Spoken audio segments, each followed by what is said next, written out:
Welcome to Somiya English classes और आपका स्वागत है मेरी क्लासेस में। मैं सोमिया आपका स्वागत करती हूँ। जैसा कि आपको पता है आज के हमारे वीडियो का जो सब्जेक्ट है that is about how to prepare note for upcoming exams यानी आने वाले एग्ज़ाम्स के लिए हम किस तरह से नोट्स तैयार कर सकते हैं, चाहे वो रीट के एग्ज़ाम हो, सीटेट का एग्ज़ाम हो, केवीएस का एग्ज़ाम हो या कोई भी आपका एग्ज़ाम है, तो उसमें किस तरह से आप इंग्लिश के नोट्स तैयार कर सकते हैं या किस तरह से अपनी प्रिपरेशन को शुरू कर सकते हैं। तो सबसे पहले मैं कहूँगी कि इंग्लिश में जो है आपका रूट लेवल बहुत ज़्यादा स्ट्रॉन्ग होना चाहिए, आपके बेसिक्स स्ट्रॉन्ग होने चाहिए। जब तक इंग्लिश में आपके बेसिक्स स्ट्रॉन्ग नहीं है तब तक आप एडवांस लेवल तक नहीं पहुंच पाते, और एडवांस लेवल पर अगर आप पहुंचते भी हैं तो कहीं ना कहीं आपको बहुत डिफ़िकल्टी फील होती है क्योंकि आपके बेसिक्स, आपका रूट लेवल क्लियर नहीं है।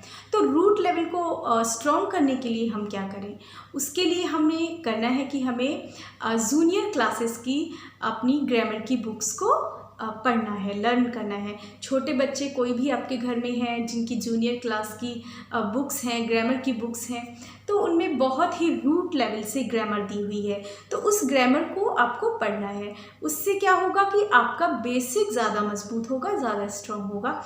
और फिर इसके साथ साथ आपको करना है, यूट्यूब पे बहुत से ऐसे यूट्यूबर्स हैं जिनकी बेसिक से इंग्लिश की क्लासेस हैं और आपको हर क्लास वो ज्वाइन करनी है। चाहे आप रीड की तैयारी करने हैं तो रीड की तैयारी में आपको क्या करना है कि अपने सिलेबस के अकॉर्डिंग कोई भी एक टॉपिक लीजिए, उससे रिलेटेड 5-7 वीडियो आप देख डालिए और फिर आपको अपने हैंड रिटन नोट्स तैयार करने हैं। ओके, जैसा कि मान लीजिए आप पढ़ते हैं कि पार्ट्स ऑफ स्पीच में आपने नाउन पढ़ा, अब आपको क्या करना है, नाउन से रिलेटेड नोट्स बनाने हैं और उन नोट्स को आपको अपने हाथों से बनाना है ताकि वो आपको याद भी हो जाए, आपको लर्न हो।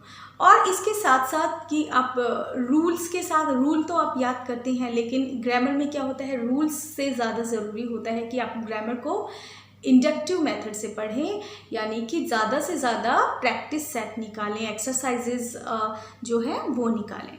उससे क्या होगा, उससे आपकी प्रैक्टिस होगी, आपको प्रैक्टिकल वे में ग्रामर यूज़ करना आएगा। सो रीट के लिए, सीटेट के लिए या कोई भी एग्ज़ाम है, अगर आप ग्रामर करते हैं तो ज़्यादा से ज़्यादा ध्यान दीजिए कि आपको प्रैक्टिस सेट निकालें, उनके एक्सरसाइजेस निकालें।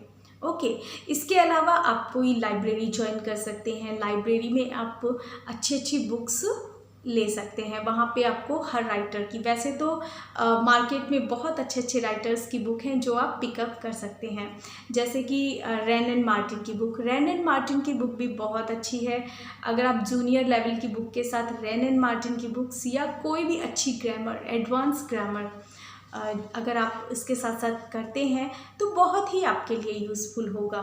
ओके, सो इंग्लिश में जो कि रीट हो, सीटेट हो, केवीएस हो, उसमें लैंग्वेज जो है 30 मार्क्स की, तो किस तरह से आप क्या करें कि 30 मार्क्स आपको ऐसे कैसे आपके 30 मार्क्स सेफ जोन में हो, तो उसके लिए आपको इसी तरह से तैयारी करनी है। पहले आपको ग्रामर पोर्शन होने के बाद आपको ज़्यादा से ज़्यादा एक्सरसाइजेस निकालनी है। एक्सरसाइजेस करने के बाद आपको अपना वोकैब पोर्शन स्ट्रॉन्ग करना है। ओके, तो वोकैब में आपका सिनोनिम्स, एंटोनिम्स एंड इसके अलावा फिगर ऑफ स्पीच और फ़नेटिक्स, स्पेशली फ़नेटिक्स जो हैं थोड़े हार्ड होते हैं लेकिन उनको भी आपको प्रैक्टिस करनी है, उसकी भी। तो एक एक मेथड होना चाहिए हर चीज़ को याद करने का।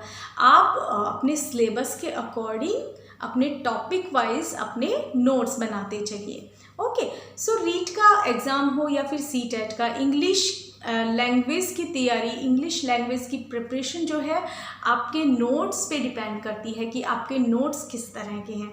अगर आपके नोट्स अच्छे हैं तो आप at the time of exam आप उनको रिवाइज कर सकते हैं। तो एक तो आपके नोट्स होने चाहिए बहुत ही नीट एंड क्लीन, बहुत ही शॉर्ट्स वे में आपके नोट्स होने चाहिए ताकि ये at the time of exam आपको समझ में आ सके। आज के जो वीडियो लेक्चर में मुझे सिर्फ इतना ही बताना था कि अगर आप अच्छे से टाइम देते हैं, इसके अलावा आपको अपने स्टडी को जो है वो कूल माइंड से करना है। ओके, एग्ज़ाम के टाइम में आपको कोई इस तरह का कोई भी बर्डन नहीं लेना है अपने माइंड के ऊपर, और बिल्कुल फ्री माइंड से आपको अपने एग्ज़ाम की तैयारी करनी है। ओके, और कूल माइंड रखना है अपना। पूरी आपकी 7 to 8 आवर्स की जो आपकी नींद है वो भी पूरी होनी चाहिए, क्योंकि नींद भी एक स्टूडेंट के लिए बहुत ज़रूरी है। अगर आपकी नींद पूरी नहीं है तो आपका पढ़ाई में मन नहीं लगेगा। तो एक जो है अपना टाइम टेबल होना चाहिए। एक टाइम टेबल के अकॉर्डिंग आपको अपनी लैंग्वेज की तैयारी करनी है, चाहे वो हिंदी लैंग्वेज हो, चाहे वो इंग्लिश लैंग्वेज हो। लैंग्वेज पोर्शन को भी पूरा टाइम दें। अगर आप अपनी प्रिपरेशन में रोज़ 8 घंटे कंज्यूम करते हैं तो आपको 1 से 2 आवर अपनी लैंग्वेज को रोज़ देना है। इस तरह से अपने नोट्स आपको तैयार करने हैं। आपके नोट्स जो हैं इजी होने चाहिए, क्लियर होने चाहिए, क्लैरिटी होनी चाहिए, प्लस शॉर्ट्स होने चाहिए। बहुत लॉन्ग नोट्स नहीं होने चाहिए, यानी कि छोटा लिखो लेकिन उसमें पूरा आपका एसेंस होना चाहिए। तो इस तरह से आप अपने रीट एग्ज़ाम के नोट्स तैयार कर सकते हैं।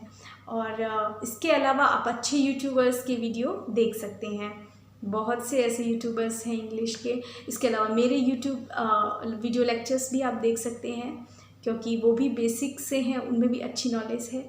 तो देखते रहिए मेरे वीडियो लेक्चर्स। अगर आप मेरे चैनल पे नए हैं तो प्लीज़ सब्सक्राइब जरूर कीजिए। Thank you.